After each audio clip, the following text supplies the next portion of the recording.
Hey guys, welcome back to my YouTube channel. আজকে তোমার সবাই খুব ভালো আছো আর আমিও খুব ভালো আছি। চলে এসেছি একটা ইন্টারেস্টিং ব্লগ ভিডিও নিয়ে। দেখো আমি পুরো রেডি হয়ে গেছি আমার বাবার সাথে একটু ঘুরতে যাবো বলে, একটু জামা প্যান্টের হাটে যাবো, এর জন্য রেডি হয়ে গেছি। এদিকে মা বাবা খাচ্ছে আর এদিকে আমি পুরো রেডি হয়ে বসে আছি। আমি দেখো এই টপটা পরেছি, এই সোয়েটারটা পরেছি আর এদিকে এই প্যান্টটা পরেছি। আমাকে কেমন লাগছে প্লিজ একটু কমেন্ট করো। চলো, যখন আমি বেরোবো তখন তোমাদের সাথে আবার কথা বলবো।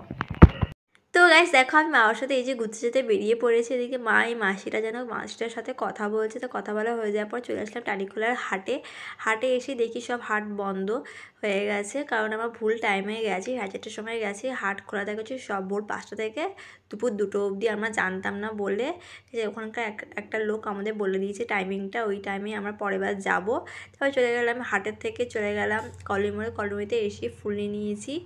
ফুল নেওয়ার পর ওইদিকে চলে গেলাম চেয়ারের কভারের দোকানে। চেয়ারের কভার অনেক অনেক কিছুই দেখালো, বাট আমাদের একটা কভারও পছন্দ হয়নি, এই জন্য কভার সব বাদ দিয়ে চলে গেলাম কসমো বাজারে। কসমো বাজারে এসে কসমেটিক জিনিসপত্র দেখার পরে চলে গেলাম ওপরে বাচ্চাদের সেকশনে, বাট আমার কিছুই ভালো লাগছে না বলে কিছুই নিইনি। তাই বাবাদের টাওয়াল নিয়েছে, টাওয়াল নিয়ে বাবাদেরকে বের করছে। আর দিক দিয়ে আমি একটা জিনিস দেখছিলাম, এই যে এই জ্যাকেটটা আমার ভীষণ ভালো লেগেছে, এই জ্যাকেটটাই দেখছিলাম। তারপর চলে গেলাম রূপসী এসে বাবা মা এখানে ম্যাক্সি দিল, আমি একটা সোয়েটার নিলাম। যাই ভিডিওতে কোথাও ভালো লাগে তাহলে প্লিজ লাইক করো, কমেন্ট করো, শেয়ার করো, সাবস্ক্রাইব করো। Bye, love you.